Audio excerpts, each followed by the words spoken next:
If there are people that are hard to pity, it is the contractors, because it's like they are immune to good advice. You tell them that they should not offer free estimates. They tell you that all their competitors are offering free estimates.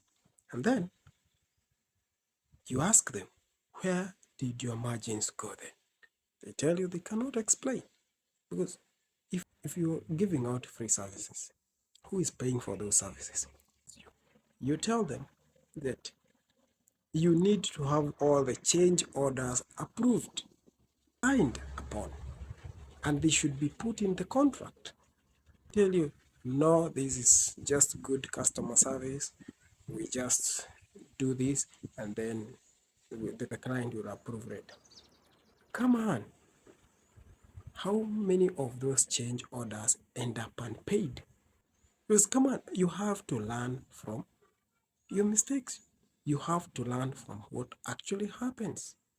You tell them you need to do your marketing throughout the year. Tell you, come on, why should we market during maybe an off season? And you tell them, because every day you want to make sure that there are people interacting with your business every single day. If people are interacting with your business every single day, it means that your cycle never ends of customers sending inquiries. So if you're only doing your marketing by season, then what happens? Some of the seasons you do not have jobs. Again, very hard to pity people that don't take simple, logical advice. You tell someone, come on, you need to retain your team.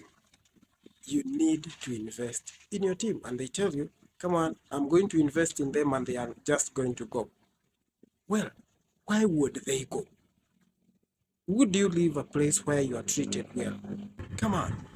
Again, you'd rather have someone give you 2 years of quality work, of quality stuff, than just 6 months of just beginners level stuff. Because every other good month that an employee gives you is a confidence that they give to your customers, to the people that you want the most, your customers. Again, you tell someone you need to have a system that helps you delegate, a system that makes a task very easy to be done by the people you have assigned those duties. And then you say, you want control, you want to control the whole thing. You own the company, you want to be all over everything. Can you imagine? There are people who never allow their team members to send in quotes. Come on, if you must, you should be the last line of that quote, but not at the beginning of that line of that quote. Creating some simple templates and checklists can help you really grow your contractor business.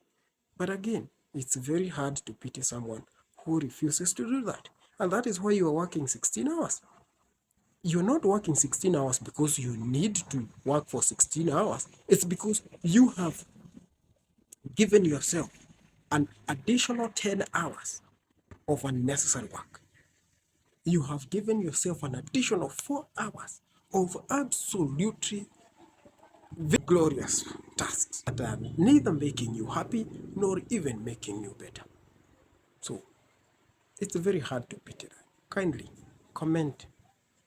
Tell us what is that one thing that you really don't want to let go as a contractor, because that is going to make you a very unhappy contractor.